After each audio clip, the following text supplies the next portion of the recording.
for joining us today. Thank you, Lane, for the introduction. My talk today is going to be just one example of how you can use Canvas to make improvements to your courses. So before joining SOC, I didn't even know what assessment was. I literally thought it was, all about exams. And as Lane mentioned, I had been teaching for 15 years as an adjunct prior to getting hired as a residential faculty. And those 15 years were fairly unguided. I could actually almost say completely unguided. I taught nights and weekends, so I had zero interaction with other faculty, was never on a committee, was never told about any of this stuff. So I jumped at the opportunity to join a committee when I did get the OIO position, and I just happened to stumble upon SOC. It was literally just one of those that it worked with my schedule, and I wanted to join something. And I'm so happy that I did, because it has been a really worthwhile process for me. And it has been a process. I literally do feel like I'm still a novice. Just the other day, Lane and Kimberly, who is our assessment director, we were meeting, and it's like I'm still confused about some of the terminology. So I requested to go after Ton today, because she's definitely not a novice. But I hope that my talk today will inspire you, that it's something that we can all do. It's stuff that we're probably already doing. So I hope that it'll just inspire you, because we're probably already doing it. So why assessment? Assessment helps us as faculty know that our students are learning what we want them to learn. We all go to really great lengths to prepare our courses, and hopefully at the end of a semester, we go back and we make improvements. But the question is, are we making those improvements because of just hunches? Like, oh, I want to change this slide, or I want to add this assignment just because? Or are we making those changes based on actual data? And that's where I've learned where assessment comes in. And assessment, as I've learned, it's a continuous and cyclical process that we should be doing as faculty, because that's what our job is. We are here to improve teaching and learning, but we can't make those improvements unless we have data that says, okay, this is what I did, and did this help my students or not? So in fall of 2019, I actually just attended a workshop in the CTL on Canvalytics, which I highly encourage you to all do if and when it's offered. But anyways, Megan Garvey was holding this session, and at the time, again, I'm still kind of new to SOC and trying to get a grasp of the 4 C's, and they just kind of weren't working for me, and I didn't understand how to incorporate them into my class.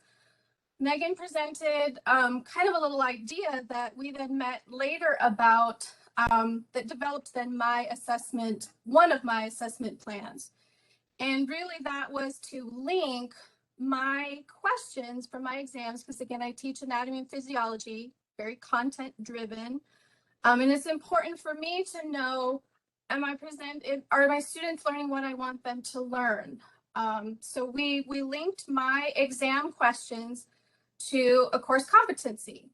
And my competencies mostly are a body system. So I can, again, look at them by topic within my course. So then after exams, I can export my data. I'll show you what that looks like. I add it to a spreadsheet, and then I can actually analyze that data and look for trends. I'm now in my 3rd semester of doing this, so I actually have data to be looking at. So this is what the process of setting this up looks like. Again, Megan helped me to do this. These are my course competencies. We have 11 body systems, so most of these are, one of the body systems plus a few little extras. So each of those was linked as an outcome in the course. And all of my exam questions, I have all of my exam questions in a question bank within Canvas that I use to build my exams. And those questions are specifically linked to those outcomes.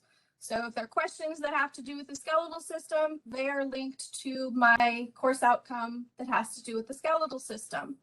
So all the questions on all of my exams are linked to one particular outcome. And I have about, within a unit exam, there's about 6 of those outcomes that are looked at usually per exam. This is what the data looks like once students have taken an exam. So this would be kind of at end of semester, although I could do it after each exam. This is all individual data. So if it's green, that's great. That means that they answered not just one question about that topic. It would probably be 7 to 10 questions on that topic. And these numbers would basically be an average of that topic. So again, if it was skeletal system, they may have answered 7 to 10 questions on the skeletal system. And this is their competency in that area. So we get individual data, plus I get a class average. I have 3 separate sections. I have about 125 students total. So I gather a lot of data every semester. So at the end of the semester, I can look at this data and I compile them by section. And I can ask myself, did I make a change and did it help? Or does a change need to be made? Okay, so these again are just the values from one particular class. And now I have data, again, I'm in my 3rd semester. These are all of my course outcomes. Again, they're just competencies. And these are my average for all of my students, not just one particular section. That would be a whole other area that I could look at. So what I wanted to do, just going from fall, which was my 1st semester, to spring, I wanted to focus on my first exam, which is course outcome 1 through 5.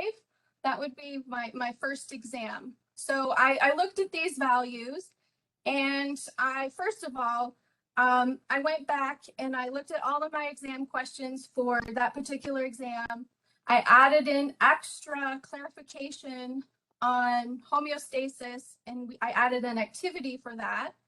And I also added an activity for skin. Those are like my 2 lowest ones for that unit. So I just happened to choose those. But I did address all questions for that particular exam. And this is just something that you don't need to be a statistician to look at. I'm literally just looking at trends. So I want to see, are things going up or are they going down? Are they staying the same? I'm just looking at this information right now. I'll do more with it hopefully later. But looking at that, I did see an improvement in homeostasis that then did follow. I have at least the first exam for this semester, as well as skin. And for some reason, those 2 particularly, they were exactly the same from spring to fall. So I can say, okay, those changes that I made, it looks like it did have a positive impact. It wasn't just a fluke, because then those increases carried on to even then the next semester. So now we've already completed our 2nd exam. I'm going to go in and add those again. I take it by unit. I'm going to look at the exam questions, and then, I added in, like, they had to create a video on muscle contraction. They had to create a Quizlet on bone terminology. I did those things, and I can see those numbers. So this is just literally one way that you can use Canvas to assess student learning. Canvalytics, again, is a great workshop if you're able to attend that. There's lots of great information that you can gain, especially now that we're all online. I'm assuming all of you have your assessments online now as well. You can just click one little button. It just says after exam, you can click on the quiz statistics, and it will tell you how many students missed question 13, or you can look at lots of information using Canvas. So again, for me, I was just kind of struggling with the whole 4C thing. I wasn't really sure how to incorporate it, and this system made sense to me.